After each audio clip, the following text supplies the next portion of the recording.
Bonjour à tous, bienvenue sur SVM6. Vous regardez le tutoriel numéro 1, donc d'un nouvel ensemble de tutos consacré à la modélisation des objets du Moyen-Âge. Donc, on va dire des objets emblématiques de cette période qui est quand même relativement longue, 1000 ans. Donc, ça va faire beaucoup d'objets. Donc, je vais modéliser les objets les plus connus, les plus caractéristiques de cette époque. Là, on va modéliser une francisque qui est une hache à deux tranchants, double tranchant, qui avait cet avantage: lorsque vous la plantiez dans la tête de votre ennemi, lorsque vous l'arrachiez de sa tête, vous pouviez vous la planter dans la vôtre, ce qui était très amusant. C'était une vraie boucherie. Donc, j'ai arrêté de plaisanter. Donc, on va modéliser une charrette, je pense, je sais pas, je verrai peut-être un château, des roues de charrette, enfin, plein d'objets quand même. On va essayer de faire une playlist relativement bien assortie, histoire de s'amuser un peu. On va modéliser les armes. Qu'est-ce qu'on a? Évidemment les couronnes, on a les armures, enfin il y a beaucoup de choses comme ça qui sont très emblématiques de cette période. Et voilà ce qu'on va faire. Donc je vais commencer par modéliser cette francisque. Et puis voilà, on va en faire une un peu basique. Puis après, on verra comment on peut un peu modifier son aspect, histoire de s'amuser. Voilà. Les objets seront également texturés dans cette playlist, hein. Donc on fait des objets de A à Z. Bon, c'est parti, je vous explique comment vous pouvez modéliser une francisque comme ceci. Alors, je repars sur une fenêtre neutre.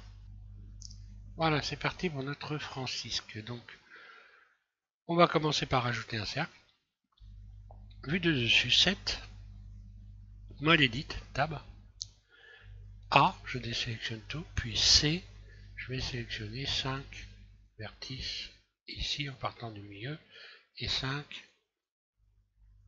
ici en bas. Poignée de déformation, de transformation, comme vous voulez. Et vous allez donc utiliser la poignée verte pour abaisser cet ensemble comme ceci. Ensuite, on va modifier ici donc le mode ici à la place du mode donc normalement vous êtes en mode parissant, vous allez passer en origine individuelle, un clic gauche sur origine individuelle, et toujours avec la poignée verte on va renverser la courbe, voilà, comme ceci,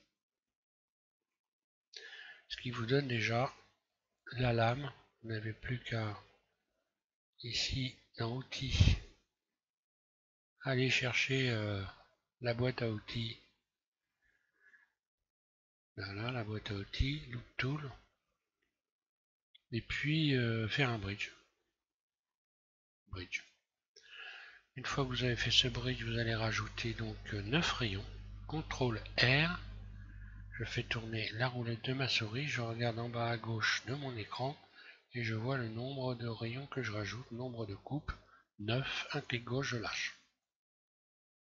Donc je reste en mode vertice et je vais maintenant sélectionner, je vais tout sélectionner d'ailleurs, et je vais inverser je vais aller dans ombrage tout de suite, recalculer, enfin inverser, voilà, pour avoir les faces claires.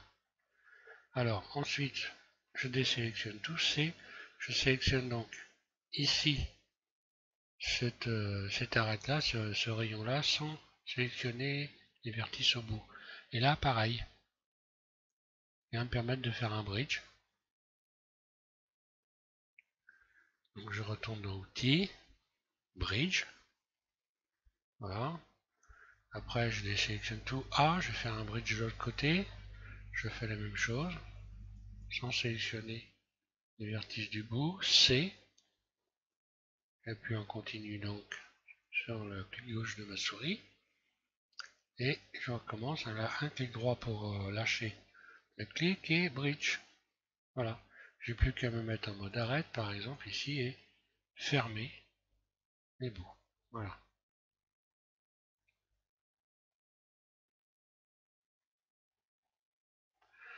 Donc cette façon de procéder, ça me permet de rajouter également des rayons ici. Donc CTRL R, un clic gauche, je place mon rayon, ça va me permettre de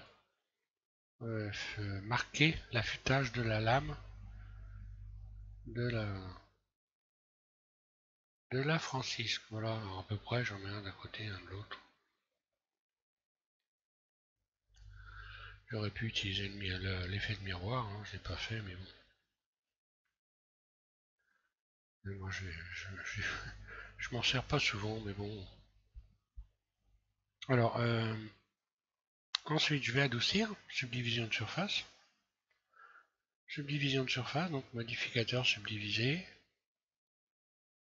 Ici, je vais la subdiviser 2 fois.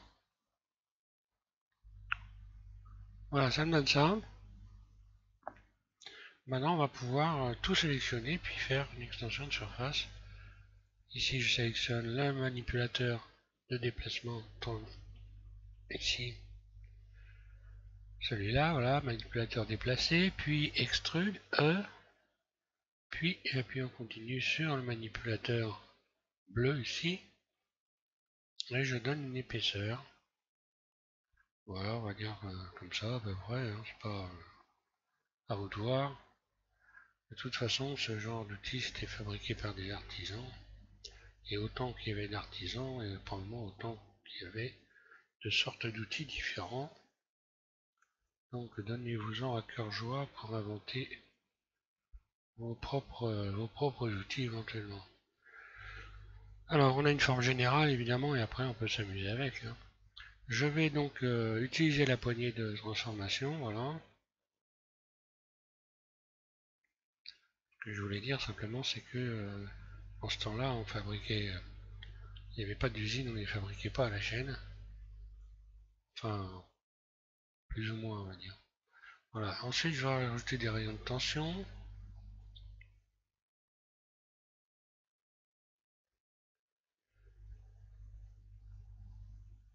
Donc ici et ici. Donc CTRL R.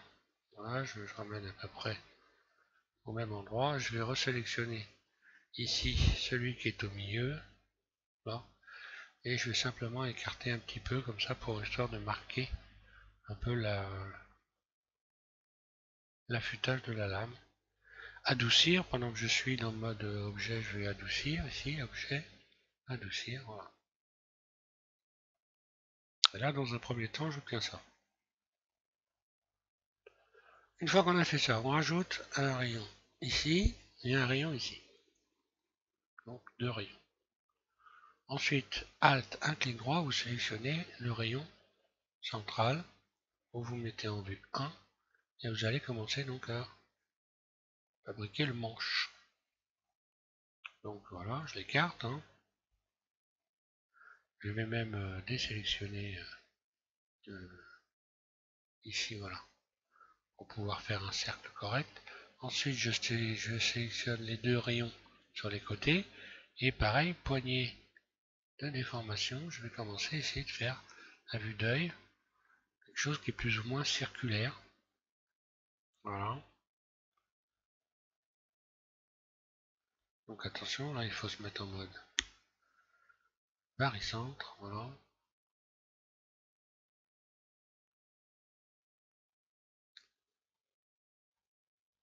Mode transparent, C, je peux sélectionner tout. Voilà, je fais quelque chose. Avec ces poignées, j'essaye de faire quelque chose qui va ressembler plus ou moins, qui va être plus ou moins circulaire. Ou plus proche, on va dire. Ce qui va me donner ça.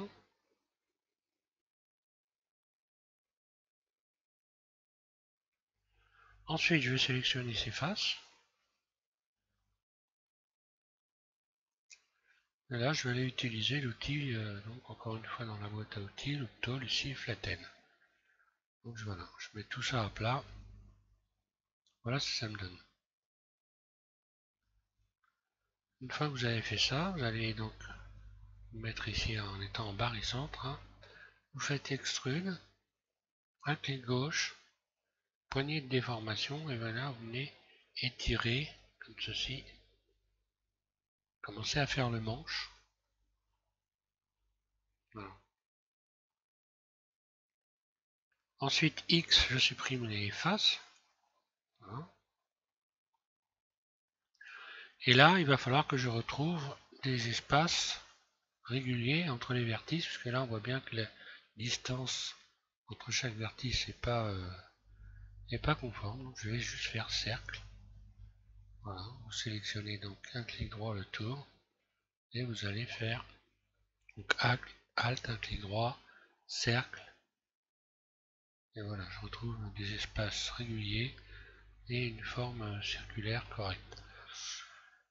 Donc là, bah, à partir de là, je vais pouvoir donc faire le manche. Alors le manche, donc là je sélectionne ici, extrude surface, ES. Donc ça va constituer l'épaisseur de la ferraille. Hein.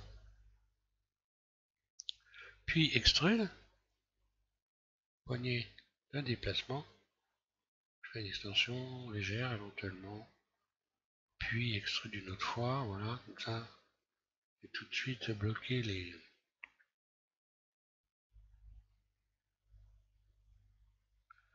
J'ai tout de suite bloqué donc les surfaces. Alors après, il y a un truc à faire, donc en fait les fers, il y en a différentes façons, hein. Différentes sortes. Je vais sélectionner ces deux faces ici, ces deux faces là, enfin ces quatre faces, celle du blocage également ici là. Et voilà, je vais juste faire ceci, déplacer comme ça. Parce que vous avez des fers qui sont aussi constitués de cette façon-là. Et ensuite on rajoute ici des tenons. Hein.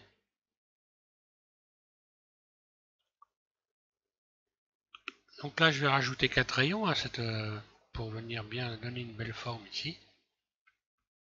Voilà, si je fais ça, ça donne ça. Hein. Donc on verra par la suite ici pour rajouter des fixations du manche avec les fers. Bon bah là ça présente l'avantage pour ceux qui font de l'imprimerie. Hein. Quand une imprimante, vous allez pouvoir donc vous amuser à imprimer votre objet si le cœur vous en dit.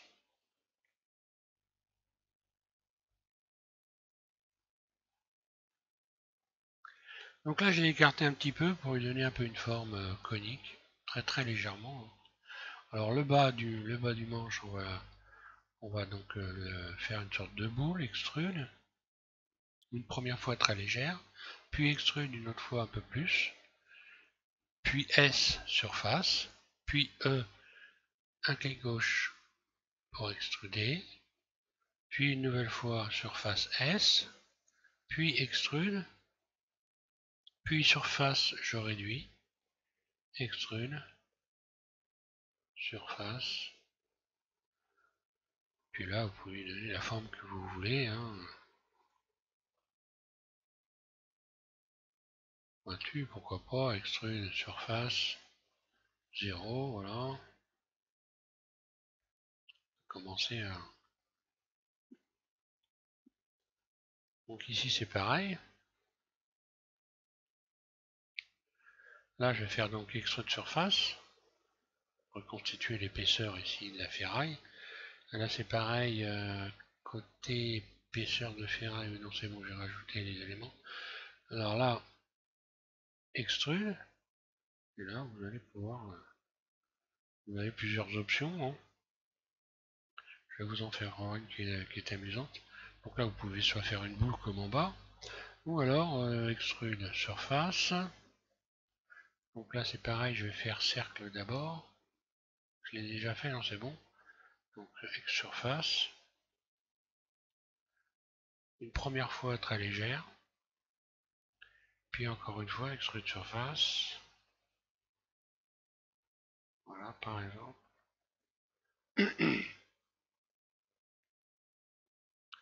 Ensuite je vais sélectionner donc ces faces là.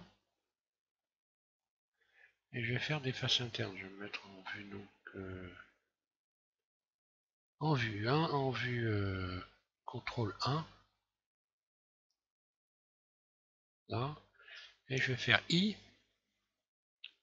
un clic gauche et je vais aller chercher individuel. Alors, je vais peut-être être obligé de recommencer une autre fois. Individuel.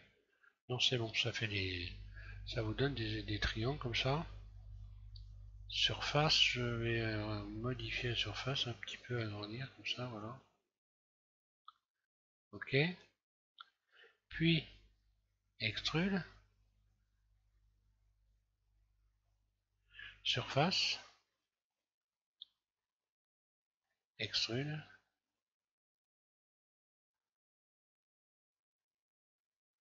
Surface.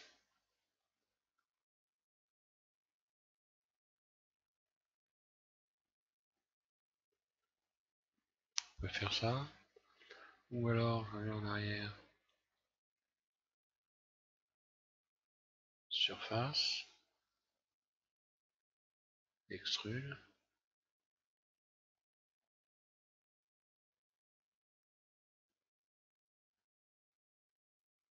Je vais faire un truc dans le genre.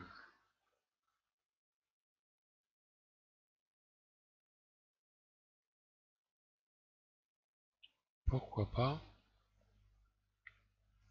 Donc là, j'aurais pu aller un peu plus loin, on va dire, dans la dimension du cercle ici, hein. En fait, voilà. De manière à ce que tout ça se touche ici.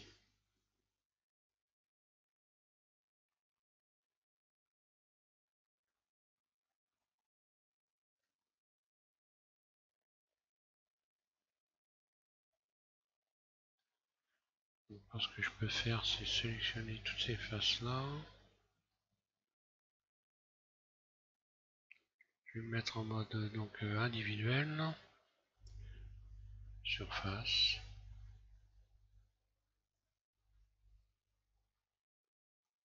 Voilà, je peux les ramener comme ça.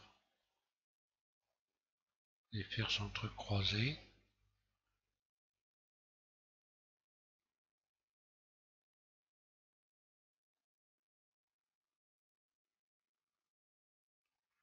Ici, je vais faire extrude surface 0 pour fermer, voilà. On peut s'amuser à faire plein de choses, hein.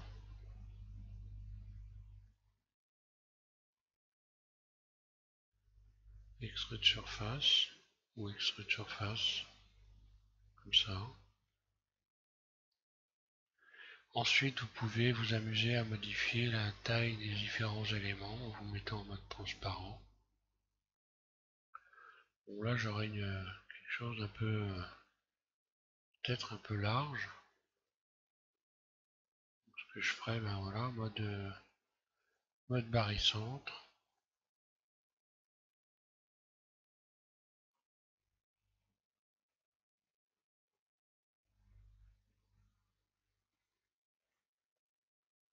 Pourquoi pas, je pourrais l'agrandir.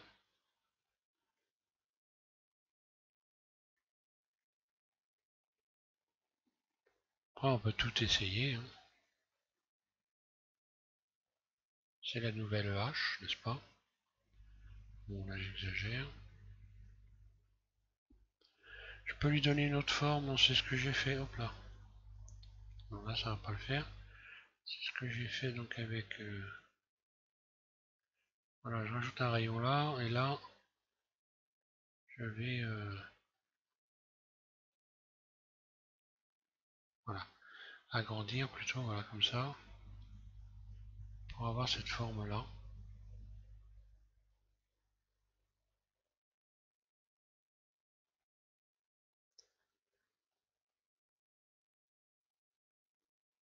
Mode transparent, là, je vais agrandir ça un petit peu. Ce sera plus joli.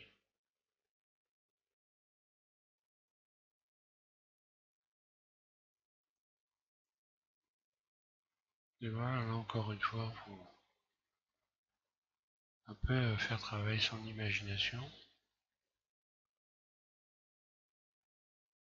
On peut faire beaucoup de choses. L'agrandir, l'allonger.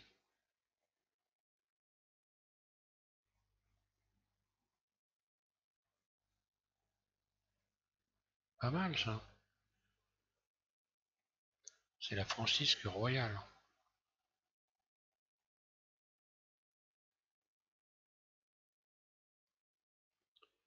Allez, je vais garder ça.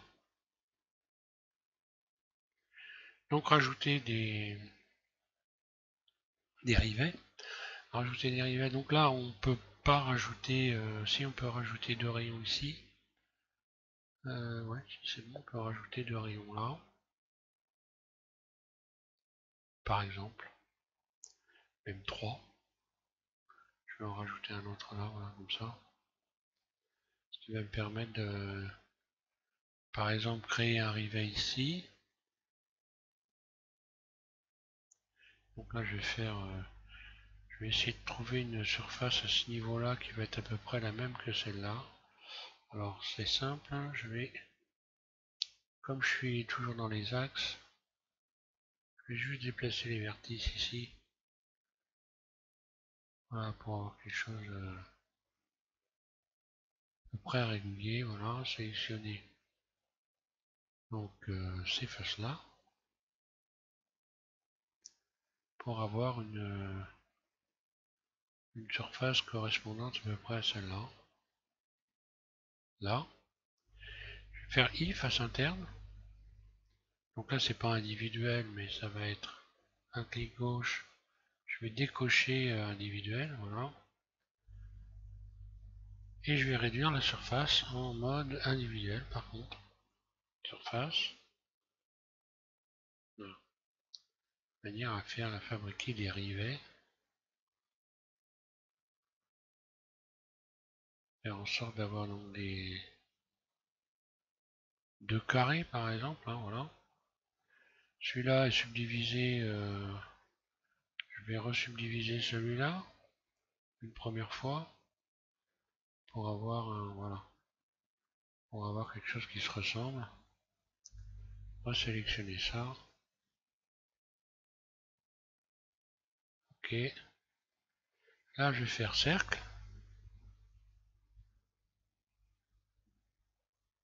Voilà. Puis cercle à extrude surface. Voilà. Donc, je vais faire ça. Ça va me donner ça.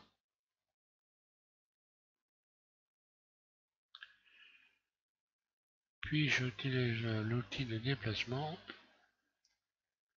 Là, je pourrais par exemple soulever, ça donnerait ça.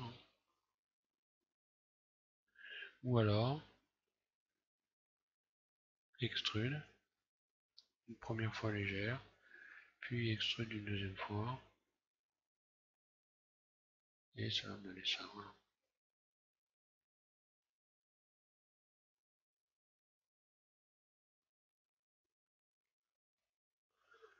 Voilà. Ensuite, pour le manche.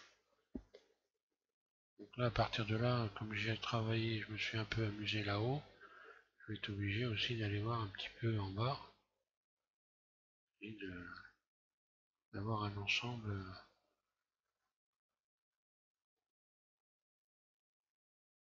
voilà, harmonieux. Hein. Là, je pourrais rajouter donc une garde, hein, parce qu'il y en avait, en regardant la documentation, je me suis aperçu qu'il y en avait qui avaient une garde. Donc pour faire une garde, je rajoute un rayon. Je vais le mettre à plat en faisant flatten. Ben, flatten, donc je vais utiliser plutôt normal. Voilà. Quand c'est toute traviole, hein, vous allez fouiner là dans la liste et puis vous allez finir par remettre les choses dans l'ordre. Et si c'est pas le cas, ben, essayez une autre solution. Hein. Voilà. Là, je vais faire une garde, extrude surface.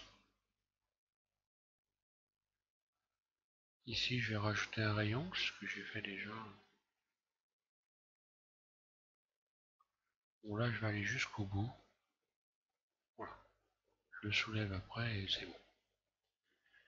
Une poignée de rayons ici pour lui donner une forme plus saillante. Je vais même un peu réduire le Alt, Shift Alt, un clic droit sur les bords. Poignée.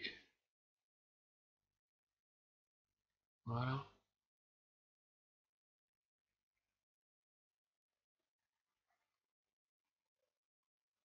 Voilà, et puis je pourrais évidemment rajouter des rayons ici. À la volée, là j'en ai rajouté combien 7. Faire une poignée antidérapante. Donc si vos surfaces sont bien régulières, ça posera pas de problème pour désélectionner en damier par exemple. Là j'ai désélectionné en damier. Voilà, il n'y a pas de problème. Là je vais faire des faces internes, I. Voilà. Puis extrude surface en mode barycentre. Extrude surface. Voilà.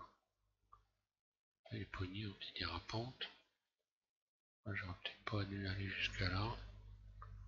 Enfin c'est pas grave, vous corrigerez de vous-même. Puis après vous pouvez vous amuser à décorer votre francisque. On va voir, je vais rajouter extrude surface à l'intérieur. On est encore toujours pareil. Jouer un peu avec les formes. Permet de s'entraîner.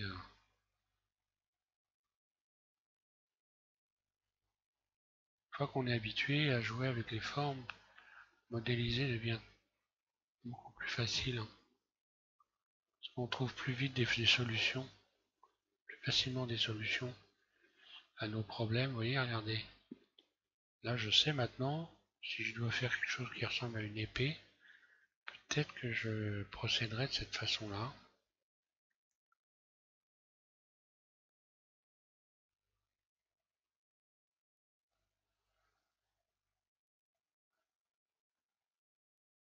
Alors maintenant, il y a les fameuses. Alors là, c'est la francisque décorative où vous avez souvent du cordage en forme de croix comme ça. Donc moi, je vais vous faire voir le truc le plus simple pour faire ça. Donc mode transparent, je les sélectionne tout. Mode vertice, C, je sélectionne tout le haut. Voilà. H, je vais cacher ça. Ah non, ouille. Je vais garder quand même. Une bêtise, je vais garder ça, voilà. Je vais sélectionner. Je ne vais cacher que le haut pour pouvoir utiliser. Ah, pas possible. Alt H. Il faut que je garde impérativement tout le manche. Donc,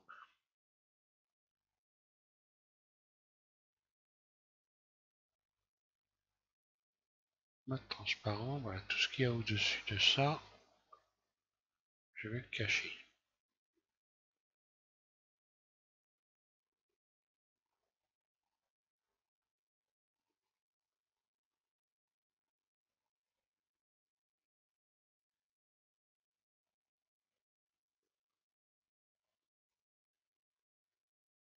Voilà.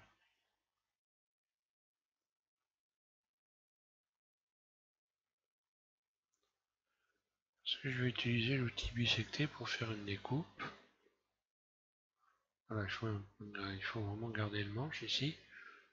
Donc voilà, je rappuie sur Z pour retrouver mes éléments et puis c'est pas bon.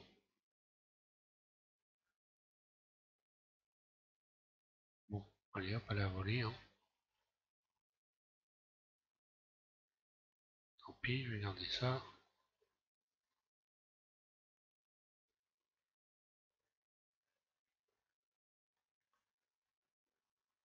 Ah, allez, hop, H. Voilà. Pourquoi je n'ai plus mon... Ah bah voilà l'explication. Et là, ça doit être le même truc. Non, c'est bon. Voilà, j'ai à tout prix besoin de garder le manche.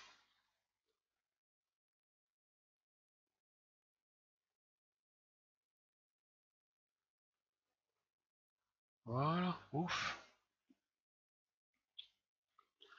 Voilà, ce qui va me permettre de découper en sélectionnant tout Arrange Selection Tool, je vais faire une découpe directement avec le... Alors je cache le haut, c'est pour ne pas le découper, c'est quand vous cachez les éléments, l'outil bisecté lui va pas découper les éléments qui sont cachés. Donc là je vais faire une première découpe comme ça, par exemple. Je resélectionne tout, je vais le rechercher et donc là je refais une nouvelle découpe comme ça. Voilà. Après on peut le faire glisser suivant la taille qu'on veut. D'ailleurs il faut faire double G. Hein. Voilà, pour suivre la courbe du manche, puisque le manche on l'a un peu... je l'ai mis en forme de cône. Voilà. Donc une fois que j'ai fait ça, je vais pouvoir dupliquer Shift D, un clic gauche, dupliquer cet élément-là, puis je vais prendre la poignée de sélection et je vais retourner carrément, voilà, comme ça. Ce qui fait que là, si je fais, donc là, j'ai mis tout à l'envers, donc forcément, il va falloir que je recalcule. Dans ombrage, ici, je vais aller recalculer ombrage. Ombrage, je vais faire donc recalculer ou inverser directement. Voilà, je vais faire inverser. Et là, je vais faire donc extrude. Extrude surface. Voilà ce qui se passe. Donc là, on voit bien que j'ai cette partie-là qui est montée comme ça. Je vais me remettre en vue. Voilà, comme ça. Donc, extrude surface et la poignée de déformation. Donc, mode wheelbarissante. Voilà, je peux éventuellement un peu désépaissir l'ensemble, lui redonner une forme un peu plus cohérente, côté cordage, on va dire. Et puis là, ben voilà, je vais faire pareil, hein, extrude ES, extrude surface, là je vais le faire peut-être une première fois très légère, puis extrude surface une seconde fois, voilà. Poignée de transformation, je vais un petit peu arrondir tout ça, voilà. Et ça me donne ça. Donc il y en a un qui est vraiment fixé, lui, et l'autre qui n'est pas vraiment. On peut après retravailler à volonté. Hein. Donc cette partie-là ne sera pas imprimable. Si je fais surface, voilà, je rentre le tout à l'intérieur.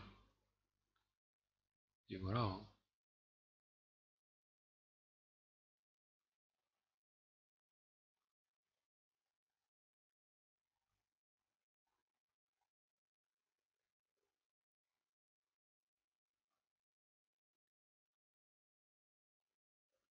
Après, on peut les faire un peu plus rondes en rajoutant des rayons. Voilà, surface. Puis un rayon ici, surface.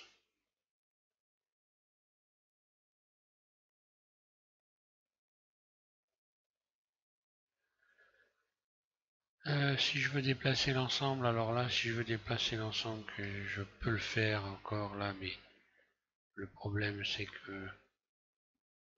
Je vais mettre en mode vertige, voilà. Donc je vais forcément ici l'effet donc conique que j'ai donné, bah c'est plus bon, mais on peut déplacer l'ensemble comme ça. Voilà pour la Francisque. Après vous pouvez faire du découpage pendant que j'y suis. Hein. Alors le prochain tuto numéro 2, je vais repartir sur la Francisque basique et la texturer. Je vais la texturer. Hein. Vous pouvez faire hop là, Alt H en mode voilà, je reviens, je fais Alt H. Puis là, je peux rajouter donc des rayons. Et puis faire de la découpe. Faire des formes internes.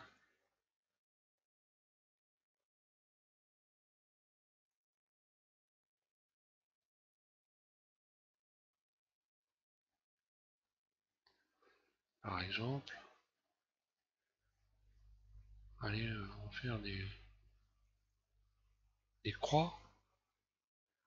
On est dans des périodes très catholiques. Donc voilà, ce qui va bien changer par la suite. Voilà. Pourquoi pas.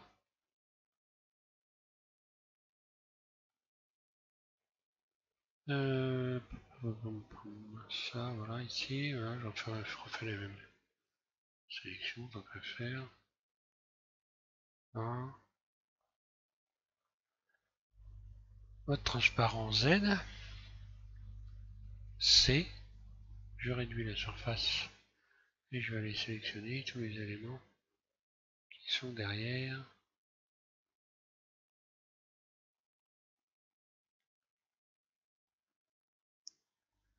Voilà.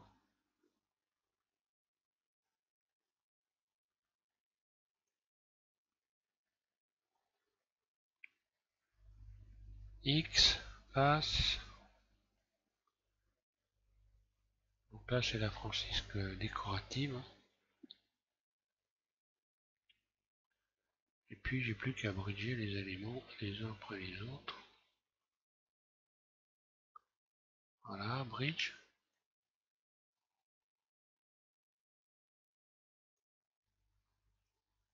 C'est bon, c'est pas vrillé. Voilà, celui-là après.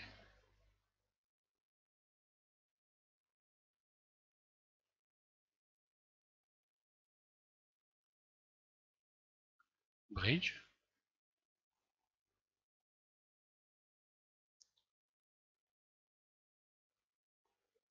Et puis, voilà, je vais peut-être rajouter des rayons à l'intérieur ici. Voilà. On va avoir des bords un peu plus saillants. On va dire 4, allez, 5 rayons de tension de surface. Et 5 ici aussi, voilà. Et puis, voilà, je vais arrêter là. On va, dans le prochain tutoriel, on va texturer. Alors, on va regarder pour le texturage, on va voir comment faire en sorte que le rainurage du bois ici correspond avec le bout. Alors je vais vous faire voir ça. Voilà, donc pour le manche on va utiliser une texture bois et faire en sorte évidemment que les veines du bois en bas ce ne soient pas des petits morceaux qui soient collés les uns aux autres, ou que ça donne vraiment l'impression d'avoir été poli, et donc qu'il y ait ici une surface qui a des veines dans le bois. Voilà. Donc voilà, prochain tutoriel numéro 2, texturage de la francisque. Merci à tous de suivre SBM6 et puis bonne modélisation.